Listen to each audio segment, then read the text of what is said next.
तुम्हाला जस्ट ह्या ज्ञानाची एक तोंड ओळख, नेमकं हे ज्ञान काय आहे हे पुढच्या एक 7-8 मिनिटांमध्ये आपण बघणार आहोत. सद्गुरू श्री वामनराव पै यांनी ह्या जीवन विद्या मिशनची निर्मिती केली. सद्गुरू मुंबई मंत्रालयामध्ये फायनान्स डिपार्टमेंटला सचिव या पदावर क्लास 1 अधिकारी होते आणि त्यांना त्यांच्या आयुष्यात ऐन तारुण्यात एकच प्रश्न पडायचा की जगात माणूस दुःखी का आहे. श्रीमंतांची श्रीमंतमुळे दुःख वेगळे आहेत, गरिबाची गरिबीमुळे दुःख वेगळे आहे.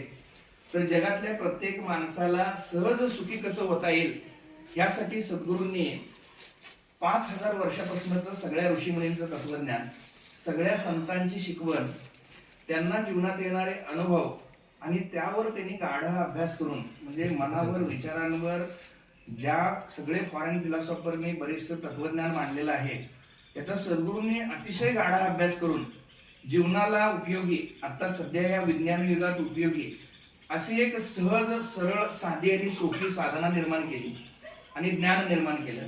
आणि ते 28 ग्रंथांच्या माध्यमातून अतिशय सोप्या भाषेत सगळ्या जगासमोर मांडलं आणि त्या ज्ञानाला नाव दिलं त्यांनी जीवन विद्या. जीवन विद्या म्हणजे काय? जीवन जगण्याची कला. पोहणं ही एक कला आहे, पेटी वाजवणं ही एक कला आहे, तसं जीवन जगणं ही सुद्धा एक कला आहे आणि ती खऱ्या सद्गुरूंकडून, ज्ञान देणाऱ्या सद्गुरूंकडून शिकून घ्यावी लागते.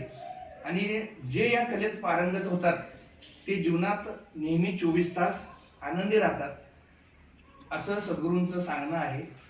किंबहुना सद्गुरूंनी जे सिद्धांत मांडलेले आहेत ते 60 वर्षापूर्वी मांडलेले आहेत आणि ते आजही लागू आहेत आणि अजून 60 वर्षांनीही लागू असणार आहेत.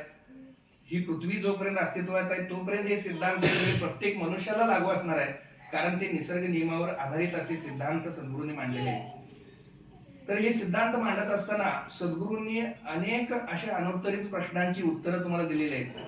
परमेश्वर म्हणजे काय, देव म्हणजे काय, साधना म्हणजे काय, भक्ती म्हणजे काय, टेन्शन म्हणजे काय, टेन्शन काय येतं, ती साधना मला कशी मिळेल आणि फळेल, अशा अनेक प्रश्नांना सद्गुरूंनी, म्हणजे मेंदूचा भुगा पाडणारे हजारो अनुत्तरित प्रश्न, ज्याला सद्गुरूंनी अतिशय सायंटिफिक रित्या हा सूर्य आणि हा जयद्रथ असं उदाहरणांसहित तुम्हाला हे तत्वज्ञान मांडलेलं आहे. या तत्वज्ञानाची एकदा तुम्हाला गोडी लागली तर जीवनात तुमचा आनंदी आनंदच व्हायला चालू होते. जन्मापासून मरेपर्यंत माणूस एकाच गोष्टी करता धडपडत असतोय. धड पडेपर्यंत त्याची धडपड चाललेली असते सुखाच्या शोधासाठी, आणि काय केलं तर सुख त्याला शेवटपर्यंत सापडत नाही. आणि ह्या अशा धडपडणाऱ्या जीवाला सहज सुखाची प्राप्ती कसं होईल याचं ज्ञान आणि मार्गदर्शन सद्गुरूंनी त्यामध्ये केलेलं आहे. त्या जीवनविद्येचं सार आहे विश्व प्रार्थना. विश्व प्रार्थना तुम्ही सगळ्यांनीच वाचलेली, ऐकलेली असणार आहे. आपण आता सुद्धा त्याचा नामघोष केला. एवढ्या सगळ्या प्रार्थना आतापर्यंत अस्तित्वात असताना सुद्धा सद्गुरूंनी ही अनेक प्रार्थना का निर्माण केली, तर त्या प्रार्थनेमध्ये 4च ओळी आहेत. पण ह्या 4 ओळी जे लोक आत्मसात करतील त्यांच्या जीवनात खरोखर आनंदाची आणि सुखाची रांगोळी घातली जाते किंवा येतेच असं म्हणायला काय हरकत नाही, कारण त्याचं विशेष असं महत्व आहे. लक्षात घ्या, जीवनामध्ये सुख मिळवण्यासाठी अनेक व्रत वैकल्य, उपास तापास, गंडेदोरे, मंत्र तंत्र, तीर्थयात्रा सगळं काही आपण करत असतो, पण तरी सुद्धा आपल्याला सुख काय लवकर हाताला सापडत नाही. मग नेमकं याचं कारण काय, याचं मूळ काय, तर सद्गुरूंना हे लक्षात आलं की माणसाला एवढे सगळे 84 लाख जीव असताना सुद्धा, मनुष्य हा सुद्धा एक प्राणी आहे आणि माणसाला एक बुद्धी नावाचं वरदान हे निसर्गानं आणि ईश्वरानं दिलेलं आहे आणि सगळं काही सामर्थ्य त्याला देऊनच पाठवलेलं आहे. पण माणूस त्याला त्याच्यातल्या शक्तीचा बोध झाला नाही. त्याला एक प्रचंड अशी शक्ती मिळालेली आहे, ती म्हणजे विचारशक्ती. बघा, उठल्यापासून झोपेपर्यंत आपण 60,000 विचार करत असतो, मात्र आपला विचार करत असतात आणि जसं तुमचं विचार तसंच तुमच्या जीवनाला आकार प्राप्त होत असतो. विचाराकडून आकाराकडे सरकत सरकत साकार होणे हा मनाचा स्वभाव धर्म आहे. म्हणून पण 99% लोकांना आपण विचार करतो आहोत हेच माहिती नसतं आणि मॅक्झिमम कसं असतंय 90% विचार हे आपण निगेटिव्ह करत असतो. म्हणजे घडून गेलेल्या वाईट गोष्टींचं चिंतन आणि माझं भविष्यात कसं होईल याची चिंता, ह्याच्यात माणूस गर्क असतो बघा, लक्षात घ्या.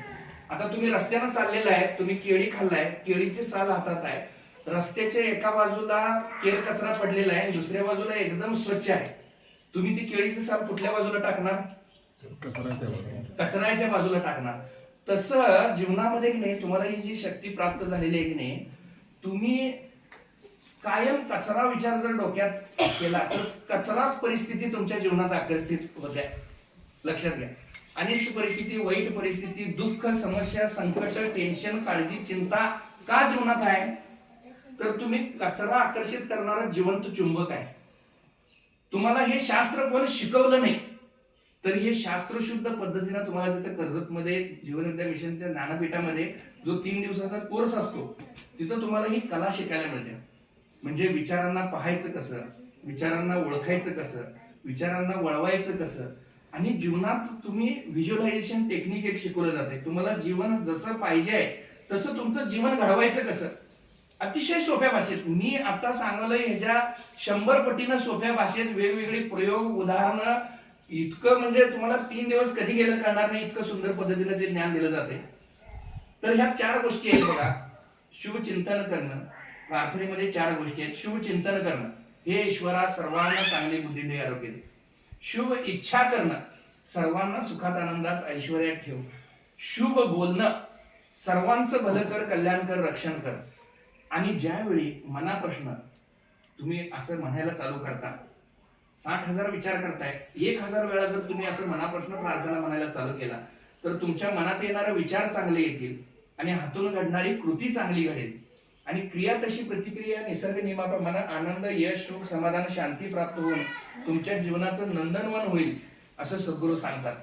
आपलं नियती किंवा नशीब म्हणजे काय हो? आपण सातत्याने जे विचार करालोय, बोलालोय आणि आपलं कर्म जे करालोय, ह्यातनं आपलं नशीब आपणच घडवत असतोय. लक्षात घ्या. आणि हे निसर्ग म्हणजे काय? शेजारी पाजारी, मित्र, गावातली माणसं किंवा आपण ज्यांच्या संपर्कात येतो, हे कसं आहे माहिती काय? तुम्ही आरशासमोर उभारला, तुम्हाला आरशात तुमचं प्रतिबिंब दिसतंय.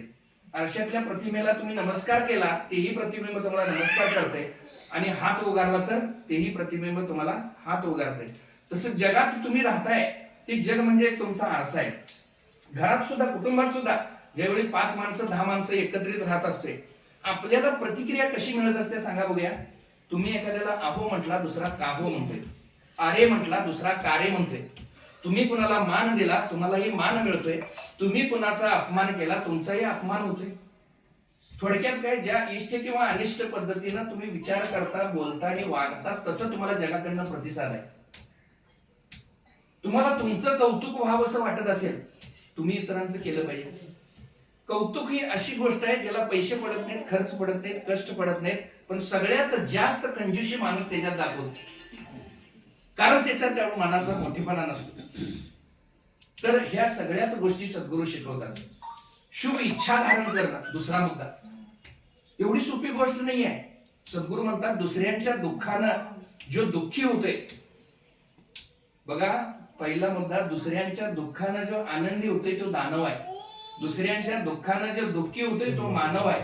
आणि दुसऱ्यांच्या सुखानं जो सुखी होतोय ते देव दानव. जगात दानव प्रचंड संख्येने आहेत, मानवांची संख्या अत्यल्प आहे, आणि तर देवांची संख्या एकदम नगण्य आहे. म्हणून तुम्ही शुभ इच्छा धारण करणं आवश्यक आहे.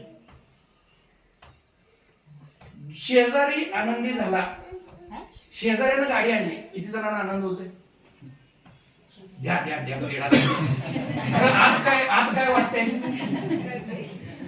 आपण टीव्ही घेतल्याला जेवढा आपल्याला आनंद होत नाही, तेवढं शेजाऱ्यानं फ्रीज घेतले की दुःख होते. मग दुसऱ्यांच्या आनंदात आनंदी व्हायला सद्गुरू शिकवतात. आणि माणसाचं मन कसं आहे माहितीये काय? जिथं आपलं भलं आहे, जिथं आपलं कल्याण आहे, तिथं माणसाचं मन जात नाही आणि एकरूप तर अजिबात होत नाही.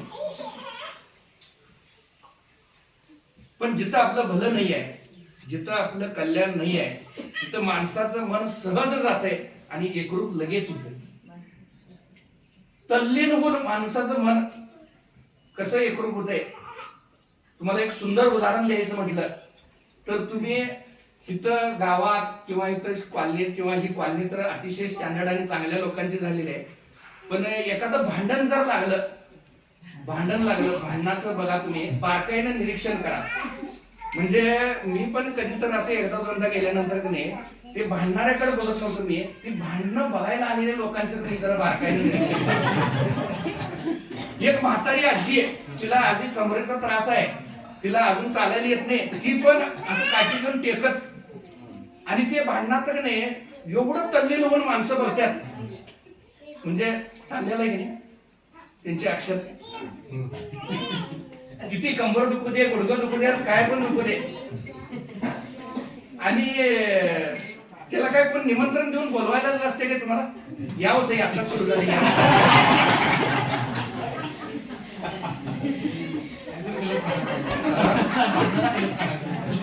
आणि असं असते काय सांगा बघू, त्याला मध्यांतर असतंय काय पिक्चरात असते तसं, 5 मिनिटं ते घ्या, पाणी घ्या. पण तरी पण तिथं तासन तास वेळ. आणि तुम्हाला सांगतो इकडे घरात किती पण पोरं शाळेतून आलेली असल्या ओरडत असल्या, पण त्यांचं सगळं मिटवून त्यांना घरला घालवल्याशिवाय काय.